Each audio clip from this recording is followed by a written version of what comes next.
91.5 Win Radio. Halo, halo. Halo kay Ube, mga marikoy-parikoy, mga kapitbahay kong pakialamero at pakialamera. Andito na naman ang inyong kumaring dakilang pakialamera sa lahat. Ang kumari po ninyo, kumari po kita. Agoy. Agoy kalami. Opo, Day, that's me.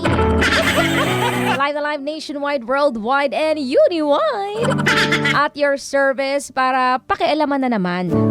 At damayan ang ating mga kapitbahay na may pinagdaraanan sa buhay. Willing na willing makialam. Dito pa rin sa Makialam.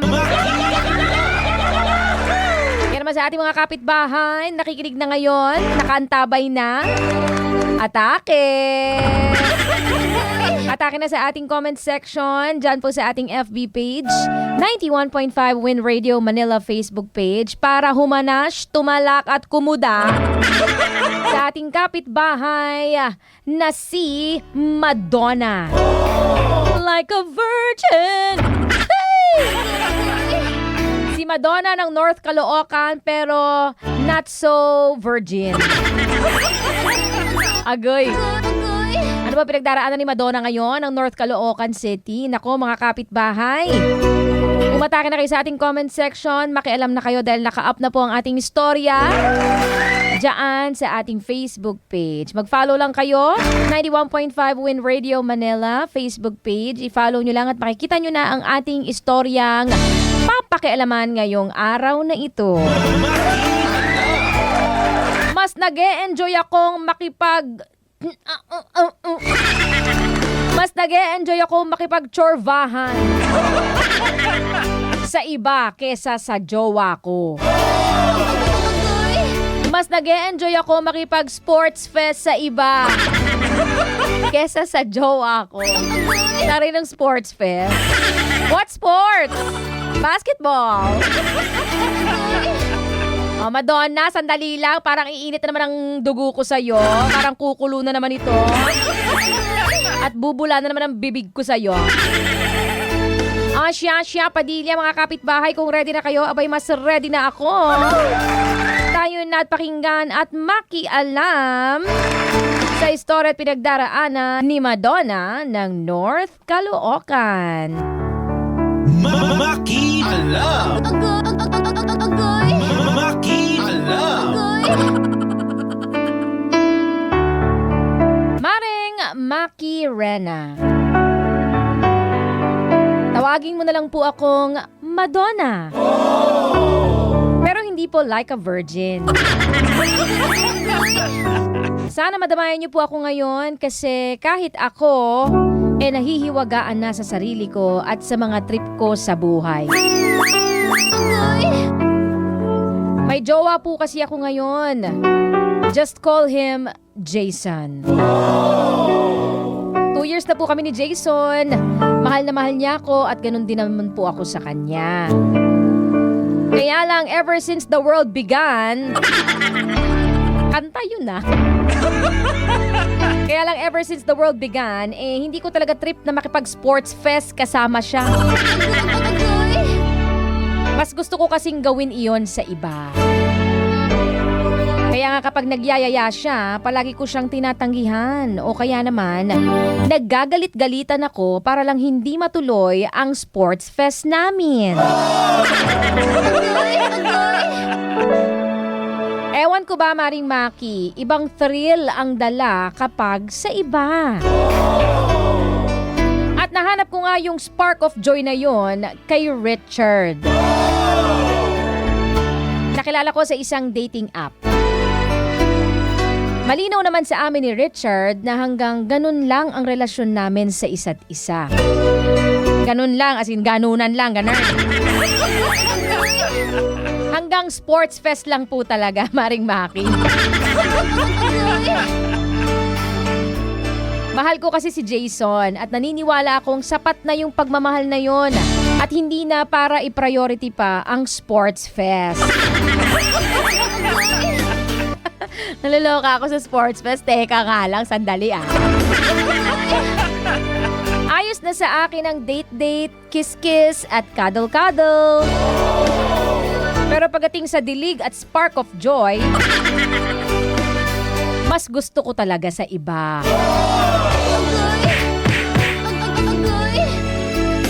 Mas gusto kong kay Richard ito ginagawa. Ayun lamang po, wag niyo po sana akong i-judge. Madonna ng North Caloocan. Maki alam. Maki alam. Deserve. Mare, Diyos ko wa akong masay.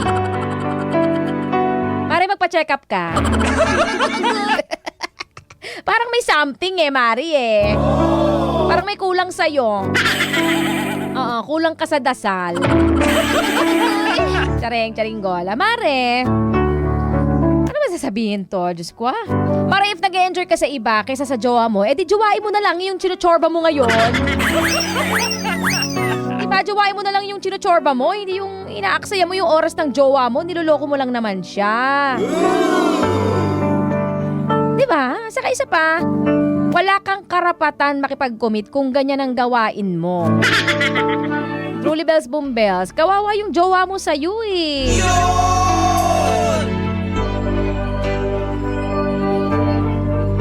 Diba? Magpa-chorba ka na lang muna ng magpa-chorba, Mare. Makipag-sports fest ka na lang muna na makipag-sports fest sa iba. Total, dyan ka naman masaya ka mo, hindi ba? Dyan ka mo may spark of joy. O, di push. Pero dapat single ka, ha? Para wala kang nasasaktang iba. Hindi nakikipag-sports fest ka sa iba, nakikipag-chorbahan ka ng chorbahan sa iba, tapos may jowa ka rito na ayaw mo makipag-chorbahan.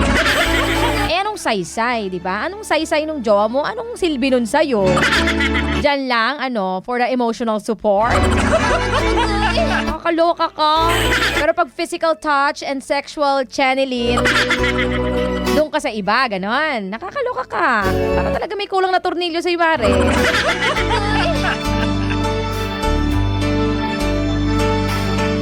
Magpaka-single ka na lang, Mare, kung yan ang gusto mo sa buhay, makipag-chorbahan sa iba. Huwag ka nang jumawa muna kasi sayang yung oras ng tao tapos nasasaktan mo, niloloko mo lang. O, diba? Ang wish ko lang sa'yo, birthday mo. Ang wish ko lang sa'yo, sana hindi ka mabuntis nang wala sa oras. At sana hindi ka makakuha ng sakit dyan sa mga pinaggagawa mo. Diba, nakakaloka lalo sa irang ngayon na puro situationship na ang nangyayari. O, yan ang tawag ngayon mga marikoy-parikoy ha. Situationship. Yung tipong ginagawa nyo lahat ng ginagawa na magjowa pero walang kayo, walang label. Oo. Delikado yun diba? Delikado yan kasi walang assurance, walang accountability. Wala kang hahabulin walang mananagot kung sakasakali may mangyari sa yung kung anik-anik. Sakali mabuntis ka, magkasakit ka, kung ano-ano man yan. Walang assurance. Diyos ko Tandaan mo to, Mare, ha? Maring Madonna, makinig ka sa akin. Tumingin ka dito sa mata ko. Tumingin ka sa mata ko. Tandaan mo, ang init at hilig, lilipas din yan. Pero ang tunay na pag-ibig, kapag yan pinabayaan mo at hinayaan mong mawala sa'yo, baka pagsisihan mo. Mahirap na makahanap sa panahon ngayon ng tunay, tapat at totoo na pagmamahal, ha? Lalo pa nga sinabi ko kanina, di ba? Uso ngayon yung situationship. Oo. Yung nakukuha nyo sa isa't isa ang mga gusto ninyo, mga hilig ninyo, pero wala kayong label. Napakahirap nun kasi sabi ko nga, walang kasiguraduhan, walang assurance, walang accountability. Kaya wala kang habol. Egul, Mare, lalo ka na, may egul ka kasi ikaw, babae ka Ikaw ang magbubuntis, ikaw ang magdadala ng bata. Diba, Madonna? Magpakatino ka nga. Girl. Ayan lang masasabi ko sa'yo, Mare, ha? Ayan lang madadamay ko sa'yo. Siyempre, buhay mo pa rin yan. Ikaw pa rin magde-decide kung anong takbo at kung anong gusto mo mangyari sa buhay mo. Ako naman pinahintulutan mo lang makialam at pinagbigyan mo lang akong payuhan ka sa mga dapat mong gawin. So yun ang mapapayo ko sa'yo. Hayaan natin mga kapitbahay natin makialam sa iyong pinagdaraanan ngayon. Mga kapitbahay, atake! makialam na sa ating comment section. Yan sa ating FB page. Damayan ninyo, talakan, hanasyan, kudaan. Ang ating kumaring si Madonna na napaka-Diyos ko ah. Ay, pagod ako sa'yo, Mare. Nakipag-sports fest din yung bibig ko sa'yo eh. Charing-gola. Sa ating mga kapitbahay na gusto ring pakialaman natin ang kanilang mga problema, gusto nyo ring humingi ng damay, abay willing naman akong makialam dyan. Magpadala lang kayo ng inyong mga storya sa ating FB page, 91.5 Win Radio Manila Facebook page, or DJ Maki Rena Facebook page. That's DJ MAKIRENA. Mag-message lang kayo ng inyong mga makialam. O kaya sa ating email, djmakirena@gmail.com.